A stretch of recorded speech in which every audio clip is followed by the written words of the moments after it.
Let me load that. Let me check for sure. And we are live. Okay. Probably want to start recording around this point. I mean, you know, a lot of these things have this kind of pre-show stuff. You're going to give us our standard intro? Yeah. Alright. Alright, listen up, you Minecraft pussies. Oh my gosh. Okay. That was your last one, Alan. Yep. Serious. Okay. I'm sorry. Alright. Hello, everybody, and welcome to the Hooves and Horns podcast. I'm your host, the Cartlanai, and with me today are... Grand Secretary Alan Castaños. Red Elder, Jason Ash. And Headmaster Corrington. What's going on, y'all? How's it Yo, going? yo. So I posted a picture here in the informal chat on the society messenger. Take a look at all these different types of deer. So whenever I was talking with someone else in the society, I was like, they asked me. They said, "Well, what kind of deer is our mascot?" And I was like, "It's not a deer at all. It's a stag." And he's like, "The hell's a stag?" It's a deer. It's a type of deer, yeah. Stag, a deer. Yeah, so I look. If you look at the picture, look at how many different types of deer there are. There's like a ton, and I'm like, it's red stag, and he's like, I don't even know what that is, and I'm like, Yeah. It's like a cross between an elk and a fallow deer. Is it me, or does the red stag in this picture not look all that red? It's a little disappointing. He's not. But if you look at the axis and the Sika deer, the axis and fallow deer, they look like almost the same, and even the Sika deer is spotted. I will say the only reason I know what a caribou is thanks to a Jimmy Neutron. Did you just call it a caribou? Because we got to talk about this. All right, good sir. What is it called? How It do is. you pronounce it? It's caribou. It's caribou. I love it, though. That's amazing. Thank you. Okay, I was saying that I saw it in a Jimmy Neutron episode, and because I live in Mexico, I saw it in Spanish, and that's how you pronounce it. Oh, that's how you pronounce it in Spanish? Caribou. That's how you say it. Hmm. I'm sorry, the way he says it sounds hotter. What do you mean hotter? Like just arousing? It sounds like hot. Like sexy language kind of hot. Oh, God, those caribou.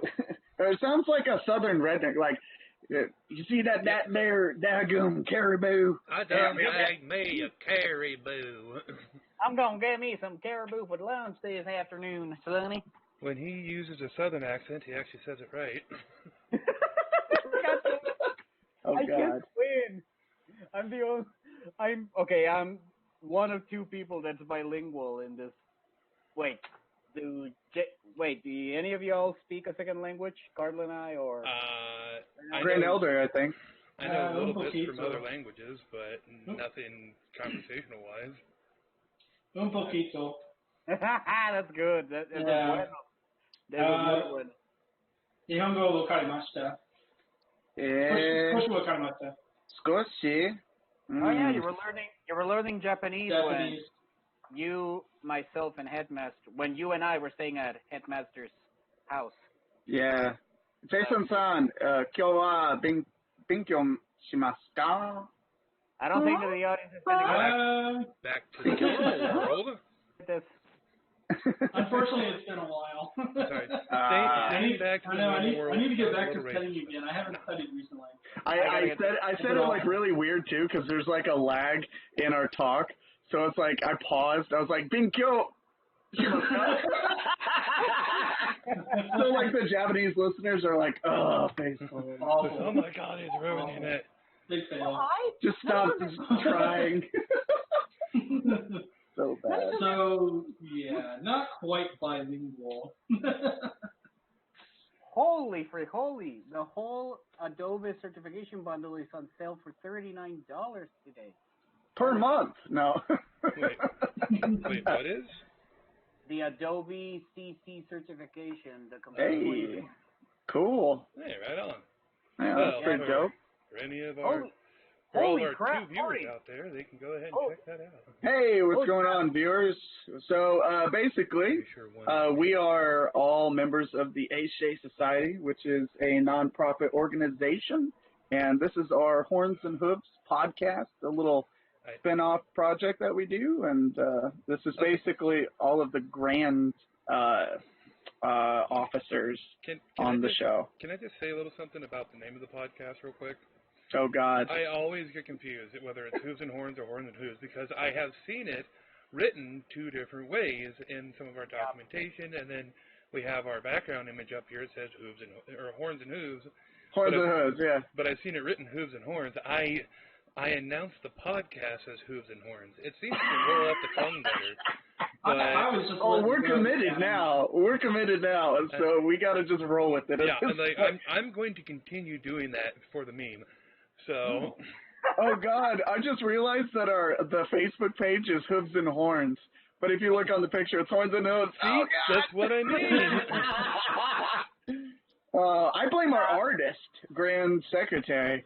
Whoa. I mean, no. He was working off of information you gave him. Aha.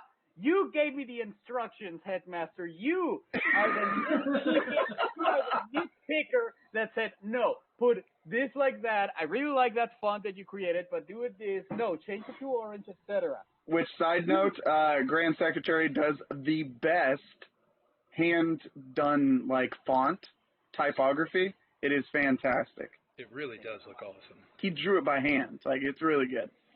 Yeah, I personally really like it. So yeah.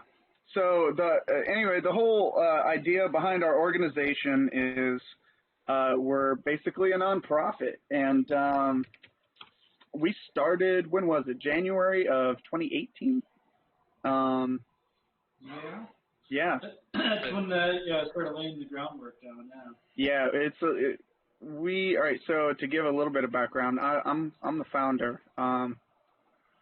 But I was a part of the Freemasons and almost every branch in the Freemasons. So, I mean, I did Shriners, I did Scottish Rite, did York Rite, and I started learning some Memphis Mizraim, and then I went on to, Golden Dawn stuff, Rosicrucius societies, OTO, learned some OTA stuff.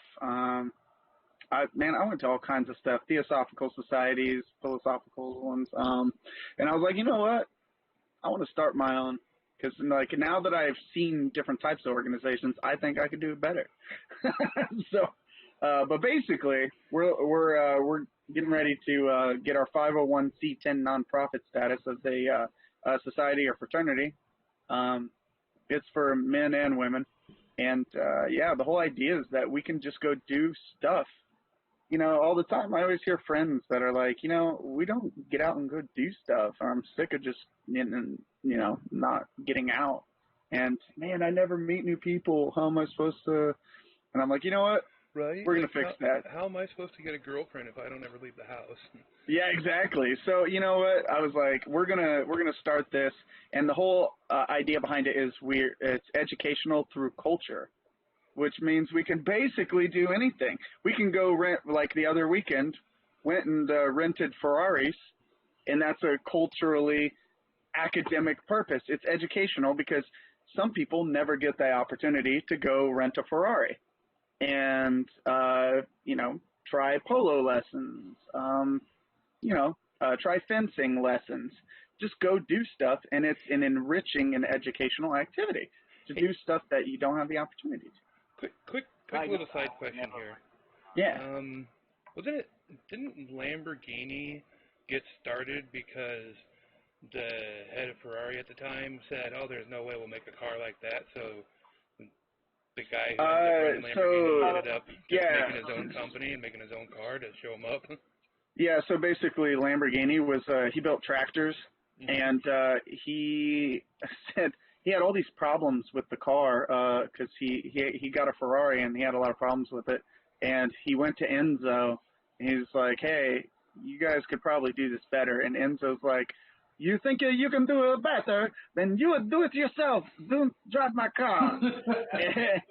And he's like, fine, I will. So he went back to the barn and built his own car, and that's how Lamborghini got started. And then it's funny, too, because Ford came out with that movie, Ford versus Ferrari, where Ferrari pissed them off again. So I mean, it's the car industry is pretty brutal, but anyway, yeah. So Lamborghini is the maddest of mad lads. Yeah, so I respect that. Yeah, they really are. I don't. And the same with Pagani. I mean, they build their cars in the shed. Like basically, they build them by hand. Headmaster, was Lamborghini the company you told me that sent the cease and desist to Deadmau because he customized his car? That is Ferrari, because they are very uptight. Oh, yeah, so those are the guys I have no respect for, because that is that is absolute bull hunky. I know. I get it. I tried to censor myself, so don't laugh. The point is, once you buy a product, legally, you're allowed to do whatever the hell you want with it. If you would think. If you want to replace the logo with your own, you will look tacky as all hell, but you can do it. Right. And I'm very happy of what Deadmau5 did, which as soon as they sent him that cease and desist, he was like, okay, so screw you, and he took the car apart and he sold the parts separately. Yeah, that's dude. He was like, I will never own another Ferrari, which is funny. But it's funny though, because I had the opposite. I heard that, and I put my walls up against Ferrari. But whenever I was in Houston and I was doing the music thing, which I'm sure that any viewers we have here, you guys probably recognize me from music. I went to the Lamborghini dealership and said, hey, because a buddy of mine was going to let me use his Lamborghinis for a music video, but I didn't want to be a burden and keep bothering him. So I was like, you know what, I'm just go to the dealership. I'm going to ask them if they would let me, use a car in a video, and we'll, sponsor them at the end, and promote their business. And then, and they were like, we don't do that kind of thing. And then they escorted me out of the building. And I went to Ferrari, and their marketing lady left the southern location, went up to the north location where I was, and she met me in person and said, okay, we'll ask Ferrari, and she sent it to headquarters. And so headquarters said no, but at least she tried, and she was nice. And while I waited, they let me sit in all the different cars, asked me if I wanted to take them for a test drive. They were legitimately nice. So I got to say, their sales people are way better at Ferrari. But as far as headquarters, probably not. Yeah, that whole thing. Yeah. We're talking about this as if we are able to afford or even... Yeah, we're totally not. But we can rent them. Yay! But that's the whole point, is that... Well, I mean, that's why we have the society, right? That way, we can help our members to be able to go to these things. So. Yeah, So the whole idea is that, our mission statement is to pursue knowledge, cultivate experiences, and forge self-progressive enlightenment.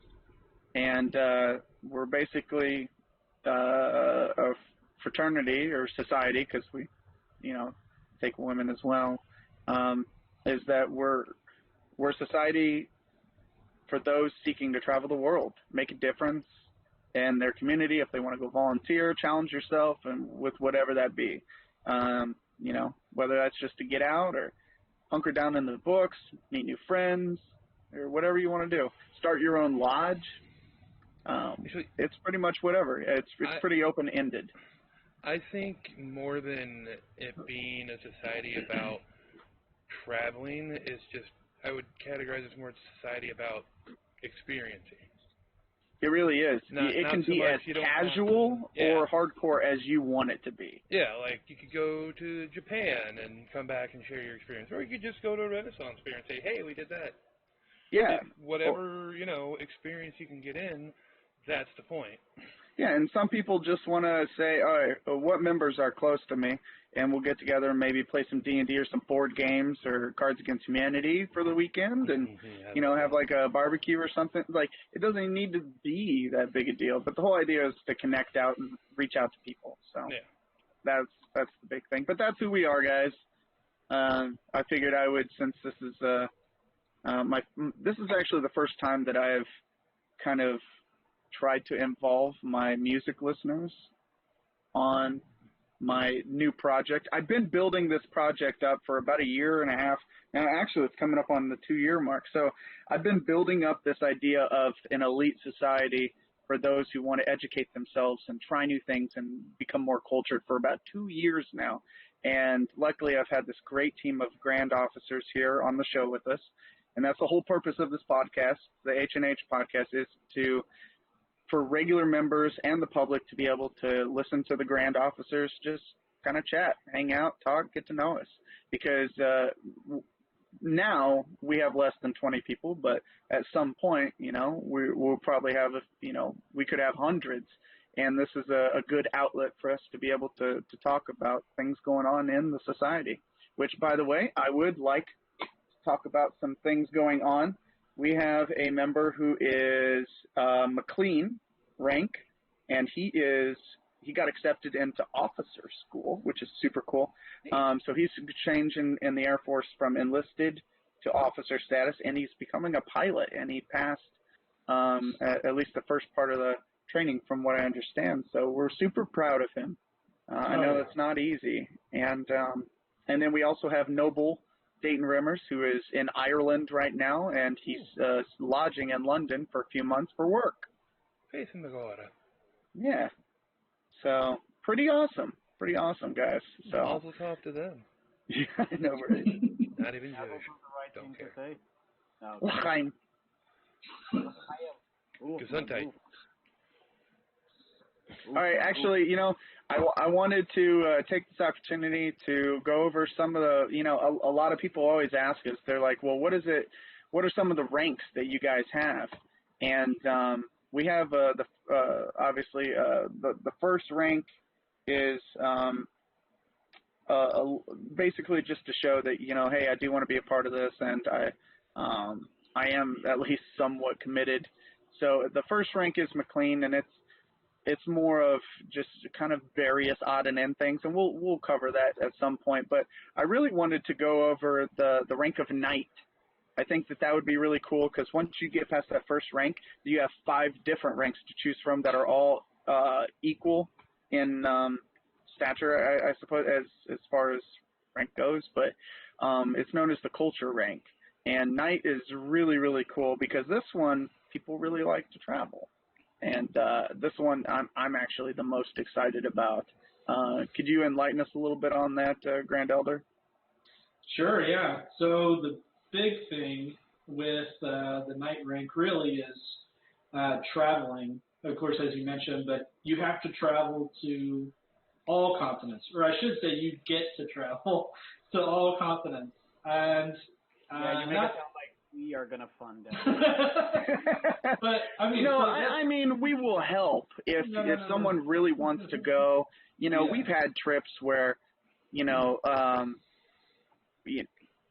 someone couldn't afford it, and all of us kind of banded together to chipped in and bought someone a plane ticket to come out here. That was even the case for you, Grand Secretary. I know you were in between clients for those who don't know, our Grand Secretary is a freelance animator, and I told him, I said, you know what? I'll buy your plane ticket and fly you up here to D.C. And we did, and it was cool. We had a great time and showed you New York City and D.C. and all in Baltimore. It was cool. It was a very good experience. Also, as a public service announcement, don't do what I do, kids. By doing what the more you know. Could you explain for our audience? That sounds like most people who do artwork for pay is like, don't do it. Okay. Yeah. Okay, maybe I'm not using the right strategy. I don't know what it is, but I had a pretty good start with 2 years of, constant back and forth with work. I had enough money. I was even able to buy Christmas presents for my family those 2 years. But it's been 2 years now that, perfectly balanced or whatever, that it has not gone the best for me. Maybe I stopped trying. I don't know. But the point is, you need to have a lot of character, a lot of patience, and maybe some money saved up if you want to do what I do full time. I was listening to Honeycast with Vivsy Pop and all of them, and I like the advice she gives because they were doing super chat, and one of the fans who donated said, "What do you suggest? Do you have any advice for people getting in, brand new animators coming into the industry?" And she says, "Don't." Yeah, okay, jokes aside, this is one of those professions that you gotta do it because you love it. You don't do it because of the money.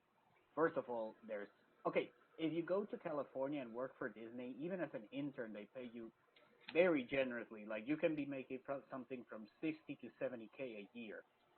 But, if you're a freelancer like myself, it's a very competitive field. Like, every job, there's like 10, 15 other people bidding for it. And unless you are, and at the risk of sounding okay, let me see how I can word this in a PG way. Unless you are a not friendly commission artist for creatures that have a lot of hair, you're not going to have a lot of basic income coming, because those guys, I don't know where they get the money from, that fan base, but they have money to spend and then some. I think that could bring us on to the next part of the rank, actually, which has to do with giving. Whether it's volunteering in different countries or, for example, giving to your favorite artist, help them out a little bit. But that's also part of the rank at night, actually. So it's not just about traveling to a certain location and seeing what it's like, but it's also making a difference wherever you go. I've got a quick message from our great Mistyox here.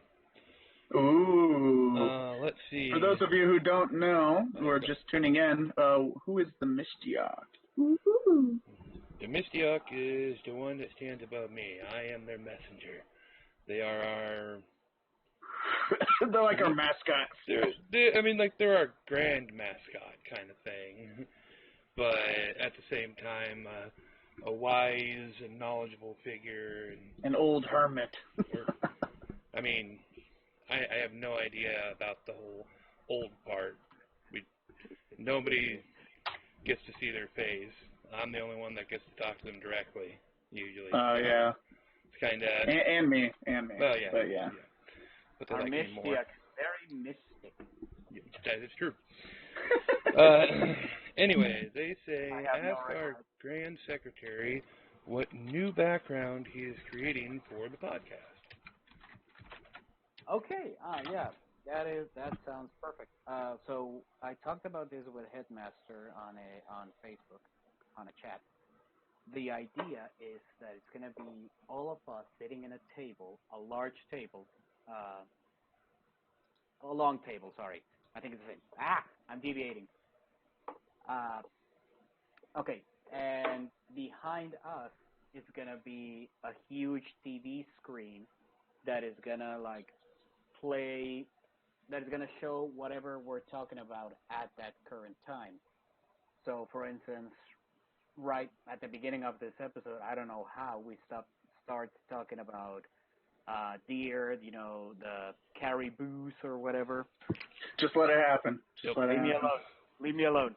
And we would put that on the screen. So that was, and it would be how do you say there would be a giant red curtain Yeah, so basically it's going to be like a panel, like whenever you go to it's like a Comic-Con panel, and then whoever is appearing on the episode will have them sitting in the chairs, and whoever's absent will have a little out to lunch card or whatever. So then that way you know who from the Grand Officers is actually attending on the podcast. How are you able to explain that with a lot less words than I do? I speak English. I also speak English. I do occasionally. Okay, where were we? We were... You had a message from the Mishtiak. Right, did that.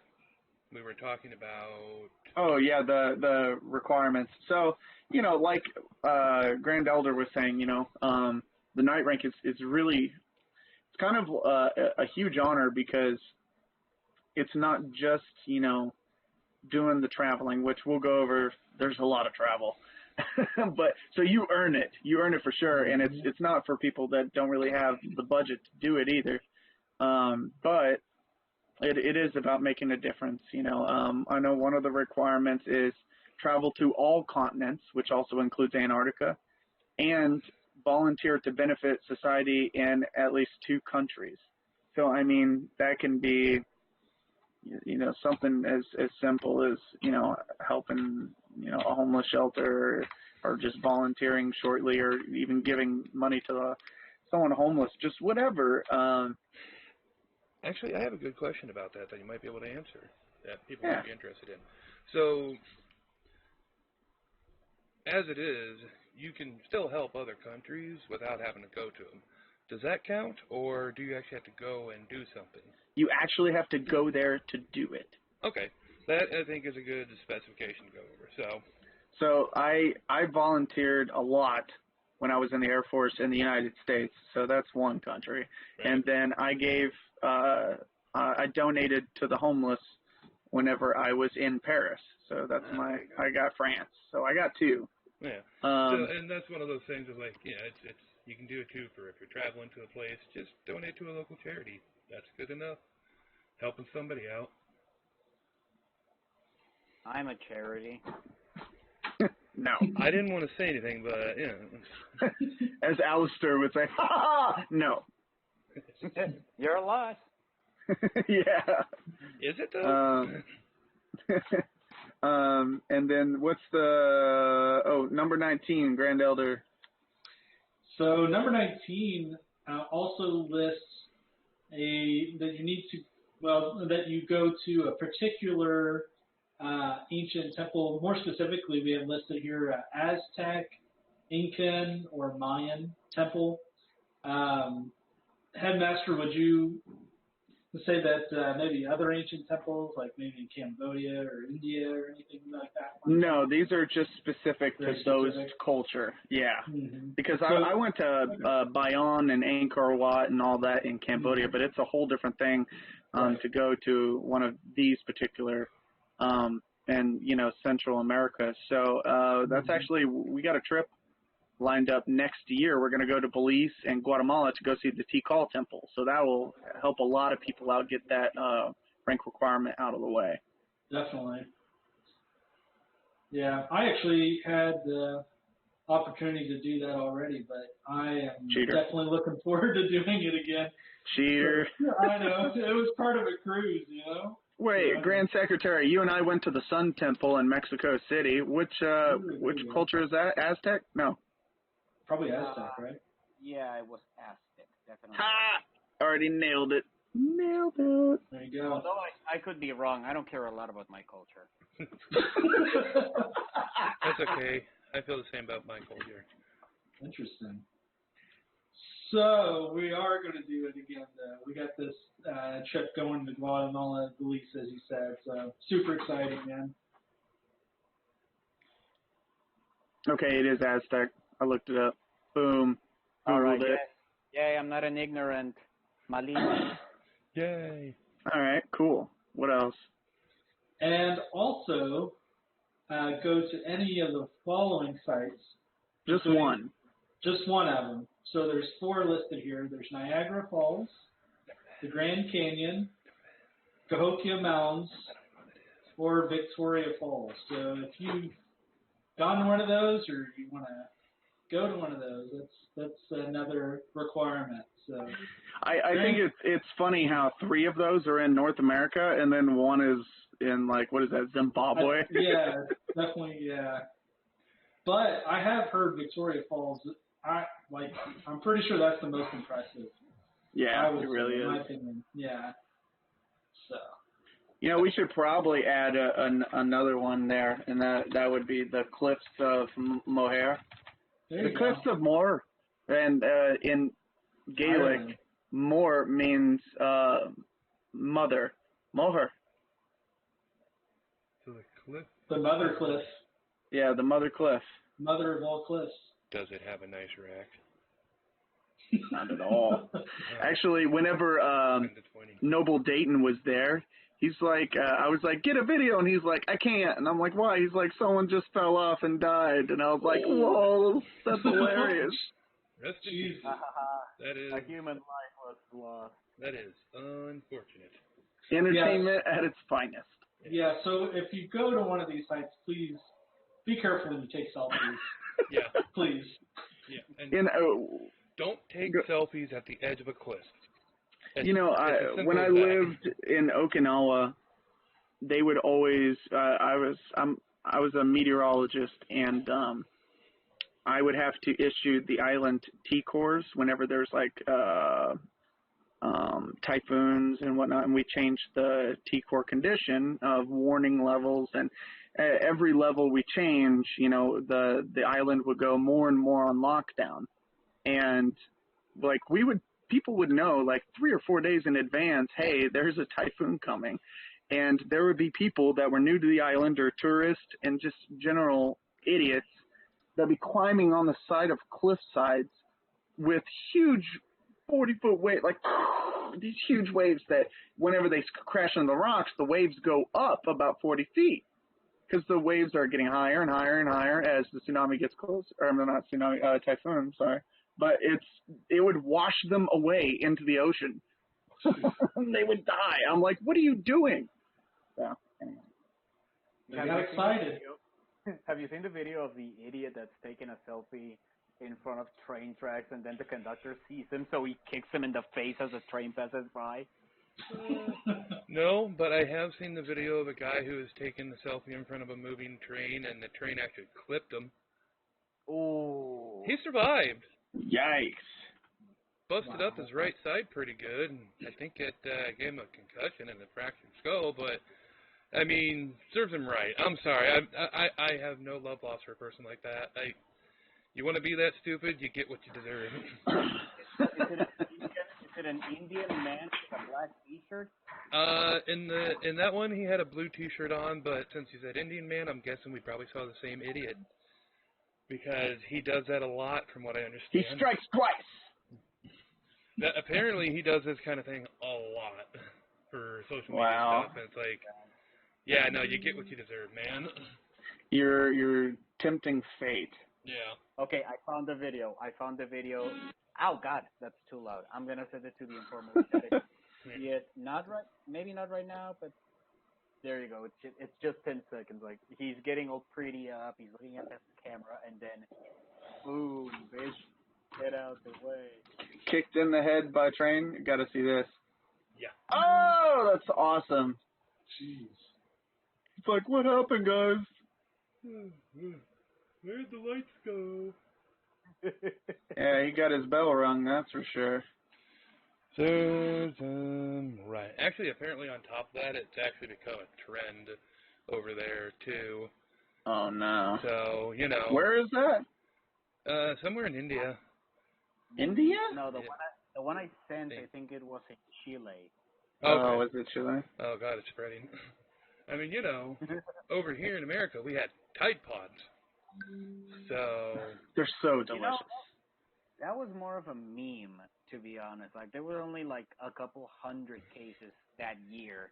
A couple hundred cases of Darwinism. Eating Tide Pods is still bad. It's bad, but it was an epidemic that the kids are impressionable. media was like a couple hundred is like food poisoning. It's almost nothing. Well, Yeah. or I cumulative guess shark attacks. Yeah. You're more likely to be killed by a cow than you are by a shark.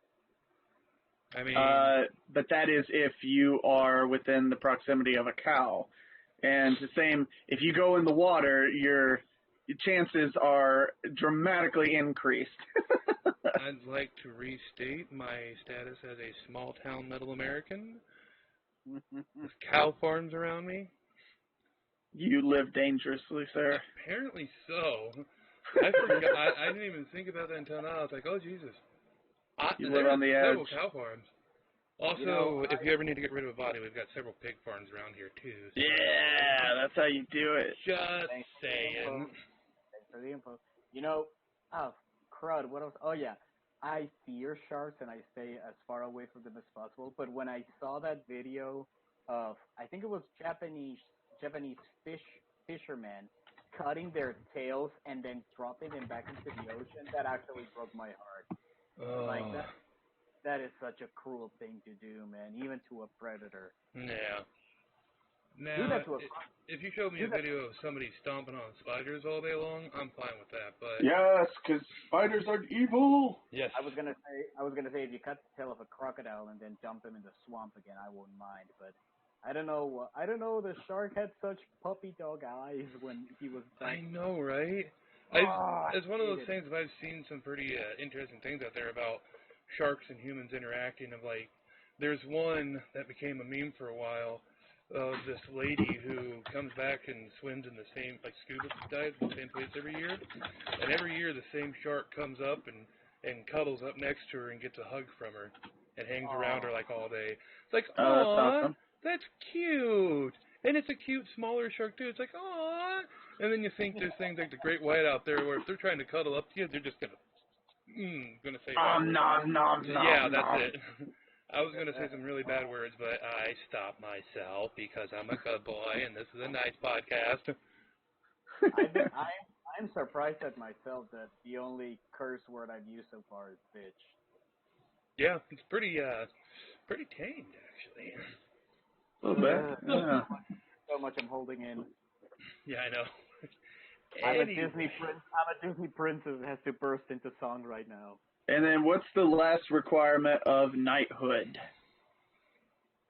Oh yeah, we were talking about that. Yeah. From what I'm reading, hike a volcano, active or dormant.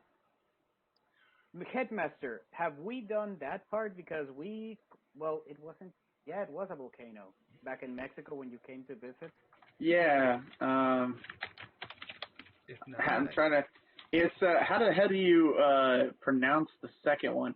Because we were on Itzcoatl. Okay, we call it an Ista because it's a lot easier. But the one that made an eruption. Yeah.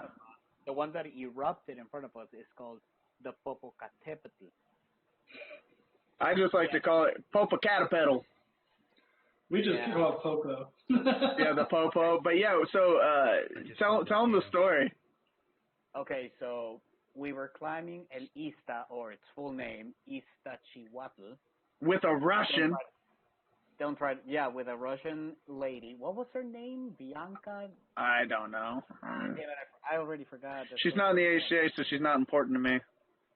Ah, come on. rude. But okay, but the main story is, we were, hiking. There was this 65-year-old dude that was in much better shape than any of the young Okay, yeah. Let's mention this guy because I was dying. All right? Yeah. And Grand Secretary was carrying my backpack because halfway up I thought I was going to die. And keep in mind, the backpack had the camera, the tripod, and the A-shaped tarp. I'm sorry, flag.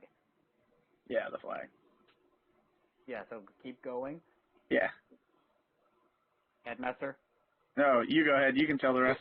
You were in the middle of talking about the guy, so. Oh well, okay. Well, but yeah, I'm dying, and I have to take a break like every 30 feet, and then this like 65, 70-year-old dude wearing shorts just shoots past us with him and his wife, and they're like, "You can do it, son. We're from Alaska," and just poof past me. I was like, "What is happening right now?" It was ridiculous. This is so unfair. That's hilarious. It's just you see that in cartoons, the old man, the old wise strong man, like what was the name? Hero from Avatar: The Last Airbender. You see that trope all the time, but when you see it in real life, you're like, screw you! How do you get to be this active at this age? No, that's not fair. It's so unfair. That's bad. But anyway, yeah. But yeah, as we were hiking, and I got this just on video. The Russian girl that was hiking with us looked across the volcano to the Popo, and she was like, "Holy crud!" And then I turned around with the camera, and it was erupting, like it was just ash and smoke, but it looked badass. It was so awesome. I love in the video. She goes, "Oh my god!" Yeah, exactly. It was a really like okay. I'm pretty much in the backyard of that volcano. I see it every day, literally. But you seeing that thing make erupt as close as we were is beautiful. I almost It was Right? awesome. Yeah, and then like on the way up there was no echo, and I was like, "What's going on here? Why we're on the side of a cliff?" And then we get to like what was it, like 14 to 16,000 feet, I think. Okay. And The way that we measure it is the Ista looks like a sleeping woman, which is actually its nickname, the sleeping woman. And because we only bought the package that was 1 day, we could only make it to the feet, which is still fairly high. yeah, it's like at least 14,000 feet. But once we got to about that point, we started hollering when we saw the Popo erupting, and Grand Secretary's like, "There's your echo." Yeah, like it was a very cool experience. And then when we finally got to the feet, you have to explain this because I don't know how to say it. The clouds were sort of circling around between rocks in the mountain. You remember that? Oh yeah, we saw clouds that were like rotating like right on us, like we were in the clouds. It was so cool. That's where we took the photo, actually. That has to be an awesome feeling. Honestly. It really was. It really, really was. Like I never climbed the Popo. Oh, I want to climb the Popo, but it would have to be with someone. I would need a physical and emotional support to complete that task. So far around the area, I've actually hiked 2 volcanoes. That one, and I forget the name of the other one, but when a couple of friends from Canada came visiting, we climbed it. It wasn't the Malinche. It was another volcano. Which, by the way, so 2 things to say about hiking volcanoes. First thing, Oh yeah, it was La Malinche. I thought that it was going to be freezing, not that kind of mountain. So I'm all geared up, and it may be 10 degrees, but with no wind and no atmosphere, it's just really hot from the sun burning you. And I got all sunburnt, and I didn't need any of that cold weather gear. Yeah, Secondly, I wasted money renting mine. yeah, and then and plus we were exhausted and hot from climbing, and then whenever we got back down at the foot, like the summit, it was like the altitude sickness was starting to kick in, and I had to lay down, and someone gave me some altitude sickness medicine, but it was about 2 hours after we got back down to Mexico City, and we were taking the charter bus to Puebla City. Yeah, that you are a mess. Yeah, I was cold sweating, and we were sitting there, and I looked at him, and I said, "I gotta go, man," and I bolted to the back and barely made it in time to spew. Oh yeah, you puked in the bus, didn't you? And I did. It was great. So all my subway was lost. Wait a second. There was no bathroom on that bus. There was. Right in someone's lap. Sorry. Hold on, give me a second. Mande. Speaking of volcanoes and stuff, though, I do feel bad. There was one over in New Zealand. It was just it was just a small island. Oh yeah, I heard about this. That erupted. The New Zealand government knew that it was having more activity, but they thought it would be fine, so they didn't put out any warnings to stop people or anything like that. And I know that there has been several losses of life. There is people that are unaccounted for. So I do feel genuinely bad for that kind of thing. You know, people are out there living their lives and doing something cool, and then that happened. So kind of blows really hard.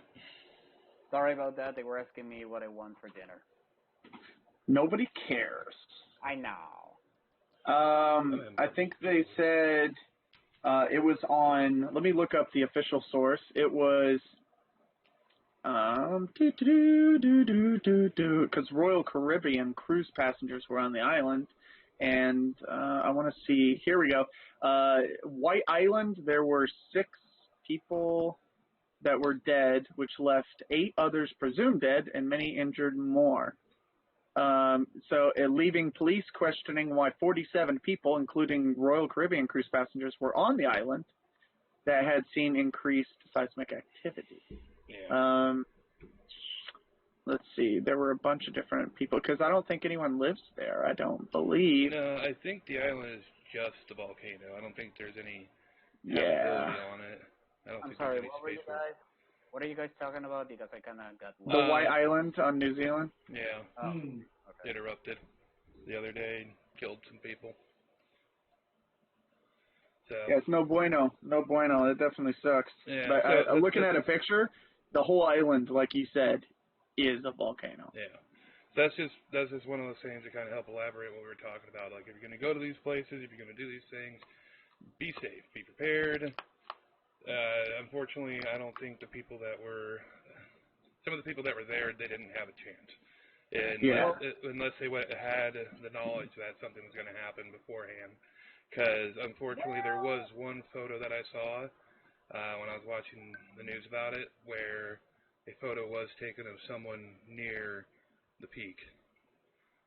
Yeah, and I mean, that's always a good shot to get, but you always want to check seismic activity before it goes. And, of course, I mean, whenever it comes to volcanic activity, it's always a gamble. Like, Yeah. if you see something has been more active lately, maybe don't go and climb that one. Like that, which is why we didn't climb Popo at the time, because there was an earthquake the night I landed. Oh, So otherwise, good call, smart thinking. But we actually don't. So we are, an elite society, and we do encourage people to go try things, enrich themselves in culturally, academic things. But we also brief people before they go visit if it's a HA sponsored event. We have documents that kind of make sure that they at least know what to look for. So then that way, it's not biased. We have a good mix of people that are very experienced travelers and some people that have never left their hometown. So it's always good to have them just kind of look over and review some of the forums that have good tips and tricks for different countries, which is good. I'm a pseudo-experienced traveler. I haven't traveled in years, but I've been through a lot of the states and all that stuff on this side of the U.S. But that's about it. I've never left the United States either. Not even there's a lot of people like that. I traveled to Arizona. You probably could have picked a better travel destination, but at least it wasn't Illinois. So it's close to Sonora, so it's more of a convenience than a vacation destination. Sedona is awesome. Like, they got Slide Rock. It's gorgeous out there. Should have just gone to Nevada and hit up Vegas. Okay, Sonora is gorgeous if you go to the beaches, but if you're just staying in the city, it's like whatever. Whatever. Yeah. I lived here my entire life. I lived here until I was 18 years old. Now I just visit here every so often. And I can tell you, it's maybe if you're an outsider, especially from another country, someone vaping with Satan and Darth Vader. That's certainly what it sounded like there. Luke. Join the dark side. I find you lot of vaping disturbing. Hey, that was pretty good. Thank you. So yeah, as an outsider, I can see how people would like the desert and the beaches especially. But yeah, living here, it loses its appeal. Like, all you really have to do is, the most interesting thing you have to do here is drinking. Kind of like Nebraska. Welcome to America. People start young up here is what I'm trying to say. Yeah, America, I feel, is really boring after after traveling to so many different countries, and I'm sure that Grand Elder can agree, is that once you've been to Asia and you've been to Europe, and this isn't even Southwest Asia or Africa or South America, it's just going to those two continents, everything starts being boring when you come back to the States, because every city is the same franchises, it's the same stores, it's the same restaurants, it's the same malls. Yeah, the only thing that changes, oh, that's neat, their architecture's a little different, or Yeah. look at that, they got a different monument, look at that. Like, it's the same thing everywhere. It's wild too, because it's so big of a country, the U.S. is, whereas when you go in Europe, you can drive 30 minutes and you're in a different country speaking a different language, and you're like, wait, what? Yeah. Yeah, definitely true. Definitely true. I know when I went to Japan, that was a culture shock. I just went to Tokyo actually, which is, I mean, you could kind of see it as like New York City, but it's still Japan, you know. And you go there, and Yeah, of course. it's mind blowing. My culture shock is how you guys manage language back in the U.S. Like, this is a story that, it's kind of let me start from scratch. Because Short story. We're nearing the end.